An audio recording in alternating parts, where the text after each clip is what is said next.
اعوذ باللہ من الشیطان الرجیم بسم اللہ الرحمن الرحیم الحمد للہ رب العالمین بارئ الخلائق اجمعین فاطر السماوات والارضین باعث الانبیاء والمرسلین ثم الصلاة والسلام والتحیۃ والإکرام علی سیدنا ومولانا ابی القاسم المصطفى محمد وعلى أهل البيت الطيبين الطاهرين المعصومين المظلومين المنتجبين المنتخبين ولعنة الله على أعدائهم أجمعين من الأولين والآخرين يا رب العالمين. أما بعد فقد قال سبحانه وتعالى في محكم كتابه المجيد أعوذ بالله من الشيطان الرجيم بسم الله الرحمن الرحيم سلام على آل یاسین. صلوات پڑھ لیجیے محمد وعلی محمد. یعنی محترم، کل سلسلہ گفتگو جو ہے وہ السلام علیک یا باب اللہ کے جملے پر رکا تھا. بس چند لمحے کے لیے گزارشات اور پھر انشاءاللہ مسائل. ہم جب بھی امام کو اللہ کا دروازہ کہتے ہیں تو یہاں ضروری نہیں ہے کہ دروازے سے مراد کوئی مادی دروازہ ہو، کیونکہ اگر کوئی مادی گھر ہے تو اس کا دروازہ بھی مادی ہوتا ہے، اور اگر کسی معنوی چیز کی طرف اشارہ ہو تو پھر اس کا دروازہ بھی معنوی ہوتا ہے. جب رسول اللہ محمد مصطفیٰ صلی اللہ علیہ وآلہ وسلم نے ارشاد فرمایا تھا کہ انا مدینۃ العلم، میں علم کا شہر ہوں، تو یقیناً جناب رسالت مآب نعوذ باللہ من ذالک کوئی مادی شہر نہیں تھے یا کوئی شہر جیسی جگہ نہیں تھے، بلکہ یہ انہوں نے تشبیہاً ارشاد فرمایا تھا کہ میں علم کا شہر ہوں اور علی اس کا دروازہ ہے. یعنی اس کا مطلب یہ ہے کہ تمام ائمہ خدا کے فیض حاصل کرنے کا رستہ ہیں، اور اگر رسول سے بھی ان کی امت فیض حاصل کرنا چاہتی ہے تو اس فیض کو حاصل کرنے کا رستہ جناب امیر المومنین علی بن ابی طالب. اگر کوئی اس دروازے سے دور رہتا ہے تو اس دروازے کا کوئی نقصان نہیں ہوگا. نقصان اس کا ہوگا جس نے خدا اور رسول سے فیض حاصل کرنا ہے، وہ نہیں کر پائے گا. آپ دیکھیے، یہ آپ نے بھی دیکھا ہوگا، دروازے کا احترام ہمیشہ گھر کو دیکھ کے کیا جاتا ہے. آپ اگر کعبے کے دروازے پہ جا کے کھڑے ہو جائیں اور آپ اس کے دروازے کا احترام کریں، اور ایک ساتھ کھڑا بندہ آپ سے پوچھے کہ یہ آپ احترام کیوں کر رہے ہیں، تو آپ کہیں گے جناب کیا آپ کو معلوم نہیں ہے یہ کعبے کا دروازہ ہے، ہم اس کی زیارت بھی کریں گے، ہم اس کا بوسہ بھی لیں گے، ہم اس کا احترام کریں گے، ہماری نگاہ میں اس کا تقدس ہے.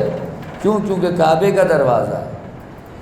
اسی طرح سے اگر آپ روضہ رسول پہ جائیں تو دروازے پہ بڑے احترام سے کھڑے ہوں گے، اجازت طلب کریں گے، اذن ورود و دخول پڑھیں گے، اس کے بعد بڑے احترام کے ساتھ داخل ہوں گے. کوئی پوچھے کہ جناب آپ یہاں کیوں احترام فرما رہے ہیں، تو آپ کہیں گے کہ آپ کو معلوم نہیں ہے یہ حرم رسول اللہ کا دروازہ ہے. تو اس سے معلوم ہوتا ہے کہ دروازے کا احترام ہمیشہ مکان کو دیکھ کے کیا جاتا ہے. جس کا دروازہ ہو ویسا احترام ہوتا ہے. اب سوچئے کہ ائمہ علیہم السلام بالخصوص امام زمانہ اللہ کا دروازہ ہیں. اگر کسی نے ان کا احترام کیا تو در حقیقت خدا کا احترام کر رہا ہے، اور اگر کسی نے نعوذ باللہ ان کی حتر کی تو در حقیقت وہ خداوند عالم کی حتر کر رہا ہے. اور ان کی ایسی حتر کی گئی کہ قیامت تک آنسو بہائیے تو بھی کم ہے۔ عزادارو، آج وہ دن ہے جس دن ایک غریب بہن اپنے بھائی کا چہلم منانے آئی ہے۔ کہیں آپ نے ایسی غریب بہن دیکھی ہے جسے بھائی کا چہلم منانے میں بھی سال لگ گیا؟ غریب سے غریب بہن بھی ہونا بھائی کا چہلم منا لیتی ہے۔ زینب ایسی غریب بہن ہے، 1 سال بعد بھائی کا چہلم منانے آئی ہے۔ عزاداروں کہتے ہیں جب زندان شام میں حسین کی بچی کو زینب سلا چکی اور شام میں یہ باتیں پھیلنے لگیں کہ بھائی اب تو ان کے بچے بھی مرنے لگے ہیں، تو یزید کے لیے اہل بیت کو شام میں رکھنا مشکل ہو گیا، حکومت کے لیے خطرہ ہو گیا۔ سید سجاد کو بلایا اور کہا سجاد ہم آپ کو آزاد کرنا چاہتے ہیں، کہ اگر آزاد کرنا چاہتے ہو میں اپنی پھوپھی سے مشورہ کروں گا۔ آئے ثانی زہرا کے پاس کہ پھوپھی اماں یزید کہتا ہے میں آزاد کرنا چاہتا ہوں، کہ سجاد اس سے جا کے کہہ دو ہماری 3 شرطیں ہیں، یہ 3 شرطیں پوری ہونی چاہیے۔ سجاد نے آ کے کہا میری پھوپھی کی 3 شرطیں، کیا کون کون سی شرطیں ہیں؟ کہ پہلی شرط یہ ہے ہمیں ہمارے شہداء کے سر واپس کیے جائیں۔ عزادارو، ایک مرتبہ یزید کہنے لگا اے سید سجاد تمہیں معلوم ہے اتنا خزانہ خرچ کرنے کے بعد میرے ہاتھ جو چیز لگی ہے وہ بس سر حسین ہے، میں حسین کا سر واپس نہیں کروں گا۔ سجاد کو جلال آ گیا کہ تم یہ سمجھتے ہو ہم مجبور ہیں، یہ کہہ کر اس دروازے کا رخ کیا جس کے پیچھے میرے آقا حسین کا سر رکھا تھا، ہاتھ پہ سر پہ رکھ کے کہا السلام علیکہ یا ابتا، اے میرے مظلوم بابا پر میرا سلام۔ عزادارو، دروازے کا تالا ٹوٹ کر زمین پر گرا، دروازہ کھلا، سر حسین نے پرواز کی، سامنے آ کر کہا اے میرے مظلوم بیٹے تجھ پر بھی میرا سلام۔ عزادارو، یہ جملہ دربار میں جس نے سنانا ایک مرتبہ دم بخود رہ گیا۔ یزید کہنے لگا کہ سجاد منظور ہے ہم سر بھی دیتے ہیں، تم چلے جاؤ۔ کہ دوسری شرط یہ ہے میری پھوپھی کہتی ہے وہ جو ہمارا سامان تم نے لوٹا ہے نا وہ واپس کرو۔ یزید نے کہا سجاد تمہیں تو معلوم ہے تمہیں لوٹنے کے لیے کوئی کہیں سے آیا، وہ کہیں سے آیا، لوٹ کے کہاں لے گیا کیا معلوم، لیکن اگر تم کہو تو ہم تمہیں تمہارے سامان کی قیمت دے دیں گے۔ سجاد کی چیخ نکل گئی، قائلین اس لوٹے ہوئے سامان میں میری دادی زہرا کی چادر بھی تھی، تیری نگاہ میں میری دادی کی چادر کی کیا قیمت ہے؟ عزاداروں کا تیسری شرط کیا ہے؟ تیسری شرط یہ ہے میری پھوپھی کہتی ہے جب سے حسین مارے گئے میں اپنے بھائی کو رو نہیں سکی، مجھے شام میں ایک گھر دیا جائے، شام کی خواتین میرے پاس آئے مجھے پرسا دیں۔ عزاداروں گھر ملا، زینب عالیہ نے مجلس عزا برپا کی۔ اب 2 لمحے کے لیے ذرا سوچئے تو صحیح، نہ میں نے کربلا دیکھی ہے نہ آپ نے دیکھی ہے، میں پھر بھی پڑھتا ہوں آپ گریہ کرتے ہیں، ذرا سوچئے اس مجلس کا کیا عالم ہوگا جس میں ذاکرہ وہ زینب ہے جس نے علی اکبر کے سینے کی برچھی آنکھوں سے دیکھی، جس نے عباس کے کٹے بازو آنکھوں سے دیکھے، جس نے علی اصغر کا چھٹا گلا آنکھوں سے دیکھا، جو 70 قدم کے فاصلے پہ کھڑی بھائی کی گردن میں چھری چلتی دیکھتی رہی۔ عزاداروں زینب عالیہ نے مصائب پڑھے، بھرپور گریہ ہوا، خواتین نے پرسا دیا، تعزیت پیش کی۔ آپ کے یہاں بھی ایک سلسلہ ہے نا جب مجلس تمام ہوتی ہے تو مجلس کے آخر میں بعض مجالس میں آپ تبرکات اور شبیہات لاتے ہیں، لیکن اس مجلس کا ماحول کچھ جدا تھا، اس کے بعد کوئی شبیہ نہیں آئی عزادارو۔ مجلس تمام ہوئی، ایک طرف سے سر حسین آیا، زینب آگے بڑی، کہا لاؤ میرے ماں جائے کا سر مجھے دے دو۔ عباس کا سر آیا، ام کلثوم آگے بڑی، کہا لاؤ میرے بھائی کا سر مجھے دے دو۔ علی اکبر کا سر آیا، ام لیلا آگے بڑی، کہا لاؤ میرے لال کا سر مجھے دے دو۔ قاسم کا سر آیا، حضرت ام فروا بڑی، کہا لاؤ میرے بچے کا سر مجھے دے دو۔ ایک چھوٹا سا سر آیا، رباب نے کہا لاؤ میرا اصغر میری آغوش میں دے دو۔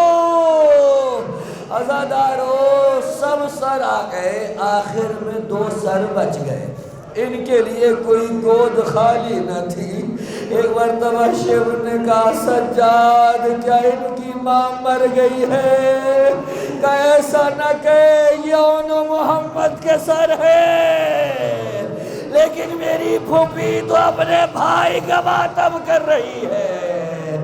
عزادارو یزید کی طرف سے محفلیں تیار کی گئیں، ان پہ پردے ڈالے گئے، کہتے ہیں بڑے مہنگے زرق برق کپڑے ڈالے گئے، اور کہا گیا کہ اب آپ ان میں سوار ہو کر اپنے وطن چلے جائیں۔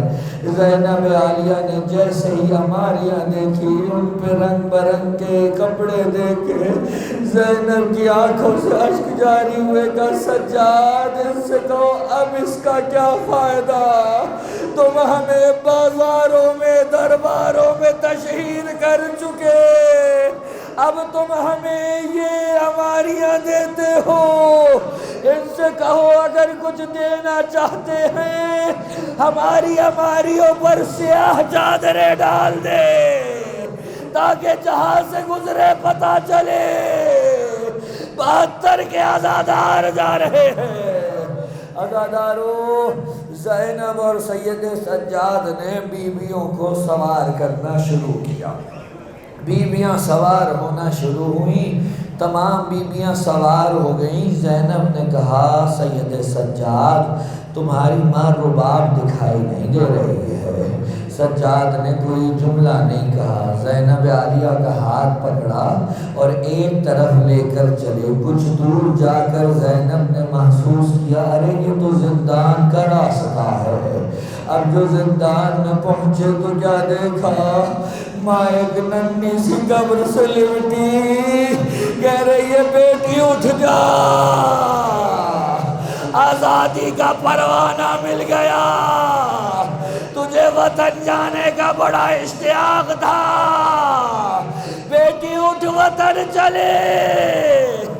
عزادارو مجھے نہیں معلوم سید سجاد نے کس طرح سے ماں کو بیٹی کی قبر سے جدا کیا ہوگا، لیکن قافلہ چل دیا، ایک ایسی راہ پر پہنچا جہاں سے رستہ 2 حصوں میں تقسیم ہوتا تھا، ایک حصہ جاتا تھا کربلا کی طرف، ایک حصہ جاتا تھا مدینے کی طرف۔ سید سجاد کے پاس بشیر آیا، کہنے لگا ابن رسول اللہ یہاں سے کہاں جانا چاہیں گے، کربلا یا مدینہ؟ سجاد نے پھر کہا میں پھوپھی سے پوچھتا ہوں، آئے کب بھی اماں کہاں جائیں گی؟ کہ بیٹا سجاد جب 11 محرم کو کربلا سے چلی تھی نا، تیرے بابا کا بے گور و کفن لاشا کربلا کی خاک پر دیکھا تھا، زینب چاہتی ہے ایک مرتبہ اپنے بھائی کی قبر دیکھنے، مجھے کربلا لے چلو۔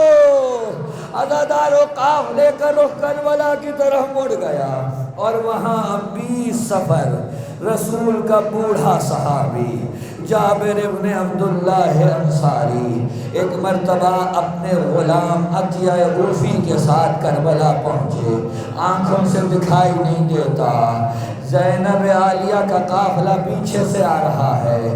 ایک مرتبہ غلام سے کہا مجھے فرات تک لے چل، نہر فرات میں پہنچے، غسل کیا، خوشبو لگائی، اور اس کے بعد غلام کو کہا دیکھ مجھے دکھائی نہیں دیتا، جب قبر حسین دکھائی دینے لگے مجھے بتا دینا۔ جب قبر حسین دور سے نظر آنے لگی تو غلام نے بتایا حضرت جابر نے اپنے پیروں سے جوتے اتارے اور اب ننگے پیر چلنا شروع کیا۔ کہا دیکھ مجھے دکھائی نہیں دیتا، جب میں قبر حسین پہ پہنچ جاؤں تو مجھے بتا دینا۔ چند لمحوں بعد غلام نے کہا آقا بس اب دھیان سے قدم رکھیے گا، اب قبر حسین پیش نظر ہے۔ بس اتنا سنا جابر نے خود کو قبر حسین پر گرایا، کہا اے رسول کے نواسے اس بوڑھے صحابی کا سلام قبول کیجئے۔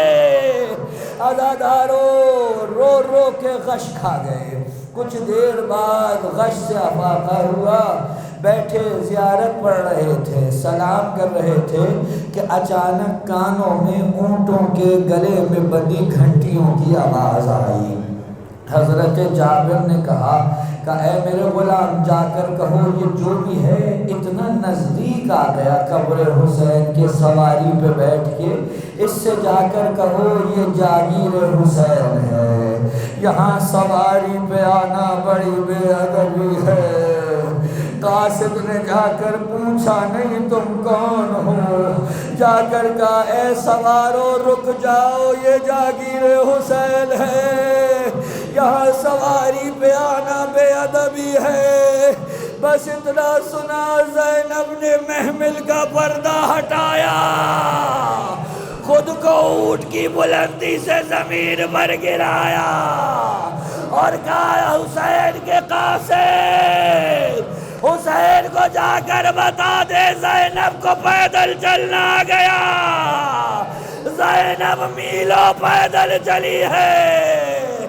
عزادارو غریب کی بہنیں آ گئی غریب کا چہل منانے، سب کو کہا گیا اب یہاں سے سب چلے جائیں، یہاں بھائی بہن سے بات کرے گی۔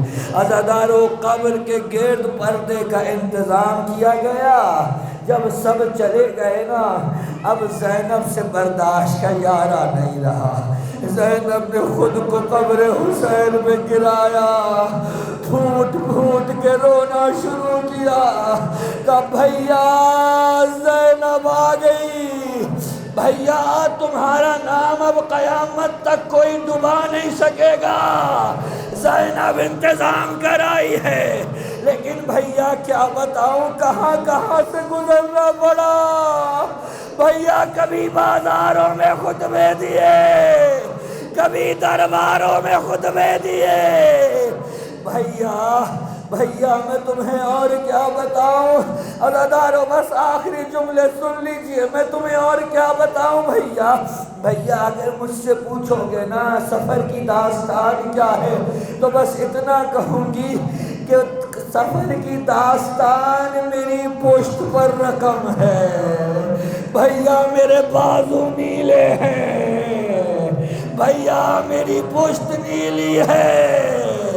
عزادارو روتے روتے زینب کو کچھ یاد آیا، بھائی کی قبر پہ دونوں ہاتھ رکھے اور کہا بھیا مجھے معاف کرنا، وہ جو امانت تم نے میرے سپرد کی تھی میں اس بچی کو شام کے زندان میں سلائی ہوں۔ عزادارو سب لوگ تو قبر حسین پر تھے لیکن جناب سید سجاد عباس کی قبر پہ پہنچے، عباس کی قبر پہ پہنچے۔ آخری جملے عزادارو آپ جانتے ہیں نا اگر کسی کا کوئی اپنا گزر جائے تو وہ یہ دیکھتا ہے، وہ یہ سوچتا ہے، اس کی یہ خواہش ہوتی ہے مجھے کوئی اپنا مل جائے جس کے کندھے پہ سر رکھ کر میں دو آنسو بہا لوں۔ اس پورے عرصے میں سجاد کو کوئی نہیں ملا عزادارو۔ اب سجاد جو قبر عباس پہ آئے، چچا کی قبر پہ سر رکھا اور اب سب ضبط کے بندھن ٹوٹ گئے۔ سجاد نے کہا چچا یہ آپ کو کیا بتائے بیمار، قبر آپ کی سر سجاد کا، لیکن اتنا کہوں گا چچا نہر کے کنارے بازو کٹا کر سونا آسان، لیکن ماں و بہنوں کے ساتھ کبھی اس بازار کبھی اس بازار جانا بڑا سنگین۔ الا لعنت اللہ